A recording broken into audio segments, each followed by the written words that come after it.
Hello student, welcome back to our channel. तो हमने last class में हमारा चैप्टर 1 ख़त्म कर दिया था केमिस्ट्री का, क्लास 10th, एंड हम सेकंड चैप्टर स्टार्ट करने जा रहे हैं। उसका नाम है acid, bases and salts. Okay, so आपने लास्ट क्लास में पढ़ा होगा, जो भी हमारी प्रीवियस क्लासेस थी उसमें आपने पढ़ा होगा कि जो हमारे खाने का जो टेस्ट होता है, सोर होता है, बीटर होता है, कड़वा खट्टा होता है, वो किसकी वजह से होता है? एसिड और बेसिस की वजह से, जो उसमें क्या होता है, प्रेजेंट होते हैं। ओके, सो आपने देखा होगा कि अपनी फैमिली में मेंबर्स होते हैं, वो बोलते हैं कि एसिडिटी हो गई। तो एसिडिटी का मतलब क्या है? जब वो ज़्यादा खा ले लेते हैं तो उसको एसिडिटी हो जाता है, उस वजह से कि वो डाइजेशन नहीं हो पाता है। तो उस टाइम वो क्या करते हैं, बेकिंग सोडा खाएंगे, लेमन जूस पियेंगे, विनेगर वगैरह वगैरह। ये हमारी एनसीईआरटी में दिया हुआ है कि हम करेंगे क्या उस टाइम। सो हम चैप्टर को समझते हैं और फिर लास्ट में इसका आंसर सोचते हैं। ओके, कि क्या होगा। So let get started. So हमने यहाँ लिखा हुआ है, हमारे स्लाइड से स्टार्ट करते हैं कि सोर और बीटर क्या होता है, खाने का टेस्ट होता है, वो किससे होता है? एसिड एंड बेसिस से। ओके, फिर हम डिफ्रेंशिएट करते हैं कि एसिड्स क्या होते हैं, बेसिस क्या होते हैं। जो हमारे एसिड्स होते हैं वो क्या होते हैं? हमारे सोर होते हैं टेस्ट में, सो मतलब खट्टे, और चेंज उनका कलर होता है blue litmus paper two red litmus paper. आप सोचेंगे ब्लू लिटमस पेपर क्या है, रेड लिटमस पेपर क्या है, वो हमें डिस्कस करेंगे कि लिटमस पेपर क्या होता है। ओके, और जो बेसिस होता है वो क्या होता है? वो बीटर होते हैं टेस्ट में, वो कलर चेंज करता है रेड टू ब्लू। ओके, और लिटमस पेपर क्या होता है? एक नेचुरल इंडिकेटर होता है। अगर हम उसके ऊपर अगर एसिड डालेंगे, अगर वो पहले ब्लू कलर का है तो किस में कन्वर्ट हो जाएगा? रेड कलर में। ओके, अगर हम उसके ऊपर कोई बेस डालेंगे तो वो क्या करेगा? अपना colour red to blue change कर लेगा। ओके, एंड टर्मरिक एक अनोदर इंडिकेटर है, रेड कैबेज लीव्स, ये भी क्या हमारे लिटमस पेपर के वो क्या, ये हमारे इंडिकेटर है। ओके, इंडिकेटर क्योंकि एसिड और बेस हम इस चीज़ से फाइंड कर सकते हैं। ओके,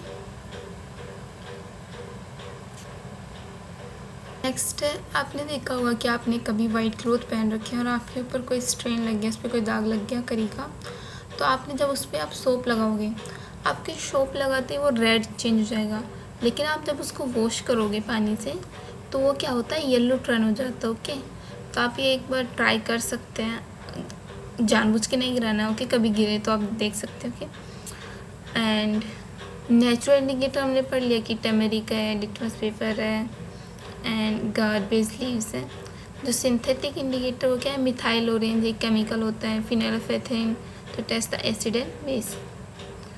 नेक्स्ट, लिटमस पेपर होता है क्या है? एक लिटमस क्या होता है? एक सॉल्यूशन होता है एक पर्पल डाई का, विच इज एग्जैक्टेड फ्रॉम लीकर। ओके, जो लीकेन होता है उससे क्या होता है? ये एग्जैक्ट करते हैं इसको, एक डाई होती है। जो हमारा लिटमस पेपर होता है क्या न्यूट्रल होता है। ओके, ऐसा नहीं है कि वो एसिडिक का या बेसिक, वो न्यूट्रल होता है। अगर हम उसमें एसिड डालेंगे तो और कलर चेंज कर लेगा, अगर उस बेस पर डालेंगे तो दूसरा कलर चेंज कर लेगा। अगर एसिड डालेंगे ब्लू से रेड हो जाएगा, बेस डालेंगे तो रेड से ब्लू हो जाएगा। देखो इधर हमारा क्या है? बी, बेस से क्या होता है?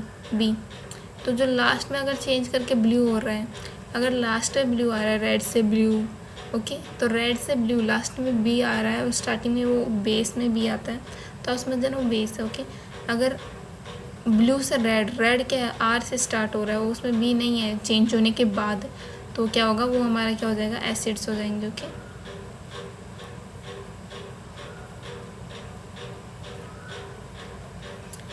अब हम समझते हैं understanding chemical properties of acid and base in laboratory.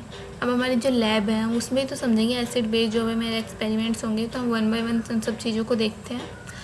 तो फर्स्ट ऑफ ऑल क्या है कि हमारे पास एसिड्स हैं। ओके, तो एनसीईआरटी में पहले एक्टिविटी दी हुई है कि हमारे पास जो भी आपकी लैब है, आप उसमें like HCl, sulphuric acid, nitric acid, acetic acid, sodium hydroxide, calcium hydroxide, potassium hydroxide, magnesium hydroxide और अमोनियम हाइड्रोक्साइड। ओके, आप जो भी एसिड्स हैं इनको क्या करेंगे? कलेक्ट करेंगे।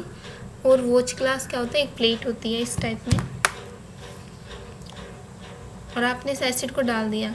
अब आप में कोई भी इंडिकेटर लेंगे, जैसे लिटमस पेपर ऐसा होता है हमारा पेपर टाइप में, अगर आप उसमें डिप कर रहे हैं, अगर वो ब्लू हो रहा है तो क्या हो जाएगा हमारा बेस, अगर वो रेड हो रहा है तो वो क्या हो जाएगा हमारा एसिड।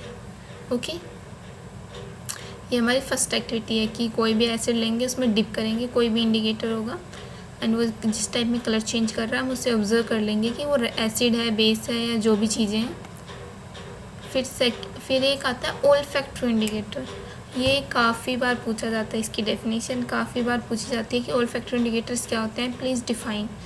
सो क्या होता है, they are some substances whose odor changes in acid and basic medium are called olfactory indicator। Okay, कोई सब्सटेंस होते हैं, अगर हम उसमें एसिड डालेंगे तो अलग स्मेल देगा, अगर उसमें बेस डालेंगे तो अलग स्मेल देगा, तो वो क्या होते हैं हमारे ओल्फैक्टरी इंडिकेटर होते हैं। ओके, और ये काफ़ी इंपॉर्टेंट डेफिनेशन है, काफ़ी बार एनसीईआरटी में पूछी जाती है। फिर हमारा नेक्स्ट है कि जो एसिड एंड बेस है, how acid and base react with metals, वो मेटल से कैसे रिएक्ट करते हैं। तो हम ये वाली एक्टिविटी देखते हैं हमारी एनसीईआरटी की कि रिएक्ट कैसे करते हैं अगर कोई भी मेटल को एसिड बेस के साथ हम डिसोल्व करें या रिएक्ट करवाएं तो एक्टिविटी में क्या हमें एक एपरेटस करना है, सेटअप करना है। तो उसमें क्या करना है, हमको 5 ml डाइल्यूट सल्फ्यूरिक एसिड लेना है एक टेस्ट ट्यूब में, और फिर जिंक ग्रैन्युल्स। ग्रैन्युल्स क्या होते हैं कि जो अगर हम उसको हीट वगैरह कर रहे हैं तो उसको लाइक पंपिंग करने से रोकते हैं, और कंपाउंड भी होता है। तो हम इसमें क्या करेंगे, जिंक ग्रैन्युल्स डाल देंगे और 5 ml H2SO4 डाल देंगे। ओके, फिर उसके बाद हम क्या करेंगे, एक सोप सॉल्यूशन लेंगे। ओके, तो सोप सॉल्यूशन हम एक बीकर में ले लेंगे, और जो हमारे हाइड्रोजन गैस जो बबल्स इस टेस्ट ट्यूब में फॉर्म होंगे उसको हम इस सोप सॉल्यूशन से पास करवाएंगे। जब हम इसको पास करवाएंगे, और जब हम इसमें पास करवाएंगे ऐसे, इसमें कुछ बन रहा है, वो ऐसे जा रही है और वो इसमें आ रही है। अब जो बबल्स हैं उधर हम कोई हमारी कैंडल है, बर्निंग कैंडल ले लेते हैं, अगर हम इसको इसके ऊपर रखेंगे तो इसमें पॉप साउंड रिलीज़ होगा, मतलब कुछ ऐसे फटने की आवाज़ आएगी, जैसे आपने कुछ जलने की, फटने की, ऐसे पॉप साउंड्स आएंगे। ओके, आपको कुछ साउंड दिखाई देगा।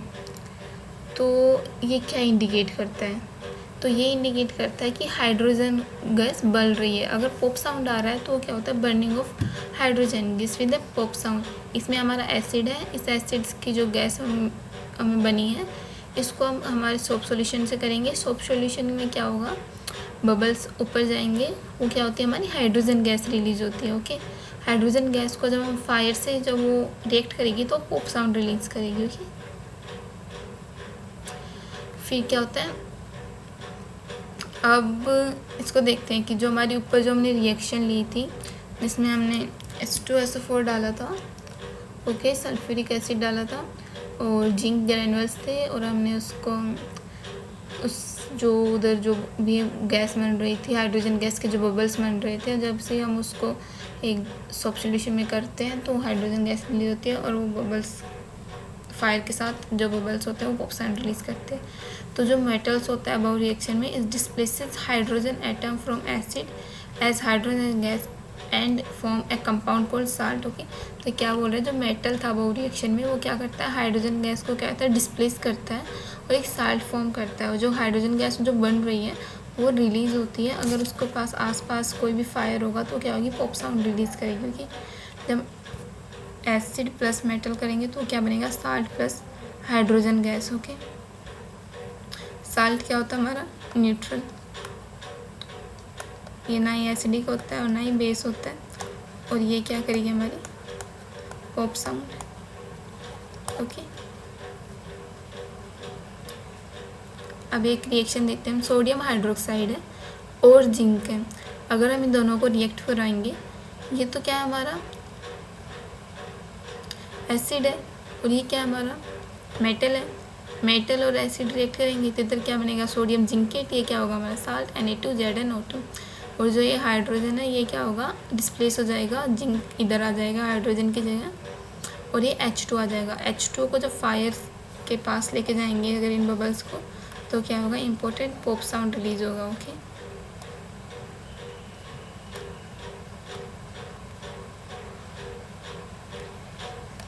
सो आज की क्लास में हम इतना ही पढ़ेंगे कि लेट्स सी अगर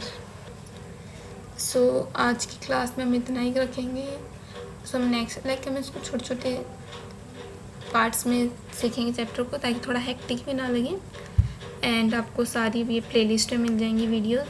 तो नेक्स्ट हम पढ़ेंगे कि अगर हम कार्बोनेट को, हाइड्रोजन कार्बोनेट को रिएक्ट करवाएंगे तो क्या बनेगा, या एसिड और बेसिस को रिएक्ट कराएंगे तो क्या बनेगा, मेटल ऑक्साइड को रिएक्ट कराएंगे तो क्या बनेगा। चलो एक दो टॉपिक और पढ़ लेते हैं। ये नेक्स्ट टॉपिक हमारा how do metal carbonate and metal hydrogen carbonate react with acid. कि बोल रहा है कि मेटल कार्बोनेट को और मेटल हाइड्रोजन कार्बोनेट को अगर उन दोनों को रिएक्ट करवाएंगे तो क्या बनेगा। फर्स्ट ऑफ ऑल कार्बोनेट और हाइड्रोजन कार्बोनेट, इनको हम लिखते क्या है, इनका मॉलिक्यूलर फॉर्मूला क्या है, तो देखते हैं। तो कार्बोनेट तो हमारा CO3 हो जाता है, HCO3। तो सोडियम कार्बोनेट लेंगे तो क्या आएगा, Na2CO3। और हाइड्रोजन कार्बोनेट क्या होता है, NaHCO3। ओके, अगर हम इसको कोई एसिड के साथ रिएक्ट कराएंगे तो क्या होगा। अगर हमारा सपोज हमने कोई भी लिया Na2CO3 प्लस HCl, जब हम इसको रिएक्ट कराएंगे तो क्या बनेगा, NaCl। हमें पता है कि जो हाइड्रोजन है ये क्या हो जाता है, मोस्टली रिप्लेस हो जाएगा हमारा, और क्या बनेगा, वाटर बनेगा प्लस CO2 गैस रिलीज होगी। ओके, तो ये सब चीज़ें इसमें बनेंगी जब हम क्या करेंगे, सोडियम कार्बोनेट, कोई भी कार्बोनेट हो, मेटल कार्बोनेट होना चाहिए, कोई भी मेटल हो और कार्बोनेट हो, और मेटल हो और हाइड्रोजन कार्बोनेट हो, और हम उसको जब हम एसिड से रिएक्ट करवाएंगे तो हमारा क्या बनेगा, प्रोडक्ट बनेगा। और जो कार्बन डाइऑक्साइड जो हमें मिली है इसमें, अगर हम इसको लाइम वाटर से रिएक्ट करवाएंगे, मोस्ट इम्पोर्टेंट इसमें जो हमारी CO2 गैस जो इसमें इन्वॉल्व हुई है, अगर हम इसको लाइम वाटर, क्या होता है हमारा CaOH2 के, याद रखना है ये काफ़ी बार एक MCQs में पूछ सकता है आपसे कि लाइम वाटर का फॉर्मूला बताओ। जब हम इसको करेंगे तो हमको क्या मिलेगा, calcium carbonate plus H2O। CaCO3 क्या होता है हमारा, वाइट PPT बनेगा हमारा। ओके, और अगर लेकिन हम जब इसको एक्सेस CO2 से पास करेंगे, ओके, एक्सेस CO2 क्या होता है कि CO2 ने इधर भी रिएक्शन कर लिया और जो प्रोडक्ट बना है इसके बाद भी रिएक्शन हो रही है। ओके, तो उस चीज़ में क्या होगा, जो हमारा ये आया है लास्ट में, हम इसको क्या करेंगे, CO2 से रिएक्ट करवाएंगे। ओके, तो CaCO3 plus H2O plus CO2। CaCO3 क्या होता है हमारा, चौक होता है। और फिर जब हम इससे रिएक्ट कराएंगे तो हमें क्या मिलेगा, CaHCO3 2। Okay, soluble in water, जो भी ये कंपाउंड होगा वो क्या होगा, सोल्यूबल होगा किसमें, वाटर में। ओके, तो हमें इससे क्या मिल रहा है इस रिएक्शन से, जो लाइमस्टोन है, चौक और मार्बल डिफरेंट कैल्शियम कार्बोनेट के डिफरेंट फॉर्म होते हैं। ओके, ये हमें पता है, चौक है इसको लाइमस्टोन बोल देते हैं, ये क्या हो जाता है हमारा मार्बल, ये डिफरेंट फॉर्म है। ओके, कैल्शियम कार्बोनेट के। और जो all metals carbonate, hydrogen carbonate react with acid to give corresponding salt, carbon dioxide and water. Okay, अगर हमारे पास इधर कोई भी मेटल कार्बोनेट है, जैसे हमने सोडियम कार्बोनेट लिया था, प्लस कोई भी मेटल हाइड्रोजन कार्बोनेट है,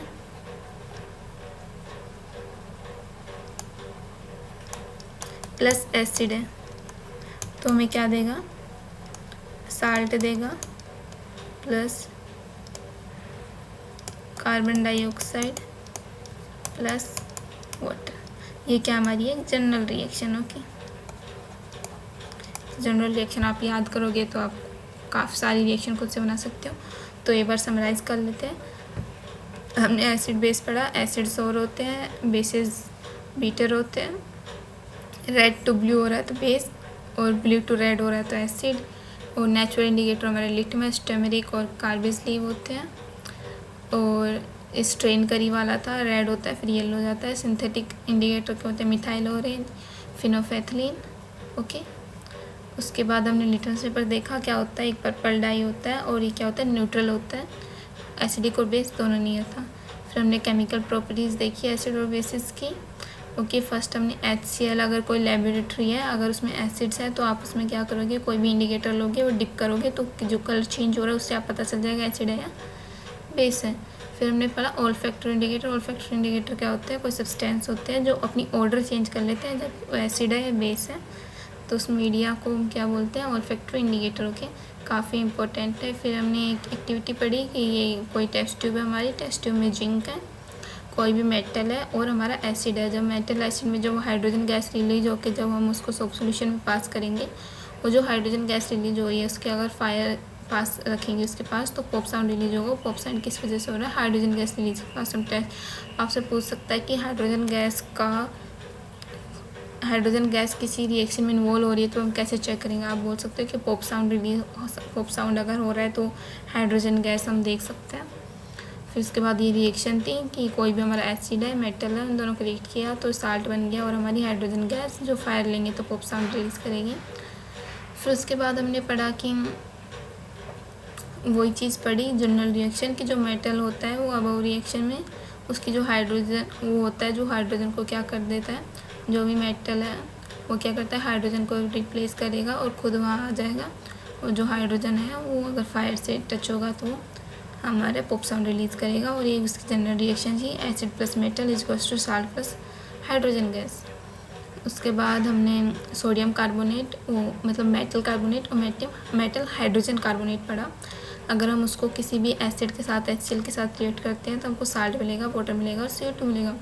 अगर जो हमारा CO2 है, जो हमारा CO2 अगर उसको कैल्शियम कार्बोनेट के साथ हम रिएक्ट करवा रहे हैं,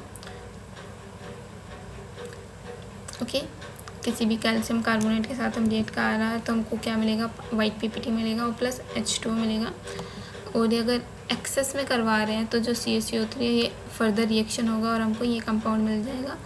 और ये कैल्शियम कार्बोनेट, चाक, लाइमस्टोन, मार्बल ये सेम हमारा एक ही चीज़ होता है। लास्ट टाइम हमने इसकी जनरल रिएक्शन देख ली, मेटल कार्बोनेट हो, मेटल हाइड्रोजन कार्बोनेट हो या एसिड हो, अगर हम उसको रिएक्ट करेंगे तो हमको एक साल्ट मिलेगा, कार्बन डाइऑक्साइड मिलेगी, H2 मिलेगा। कार्बन डाइऑक्साइड की वापस हम कोई भी कंपाउंड के साथ रिएक्शन करवाएंगे कैल्शियम कंपाउंड के साथ, हमको लाइमस्टोन मिलेगा।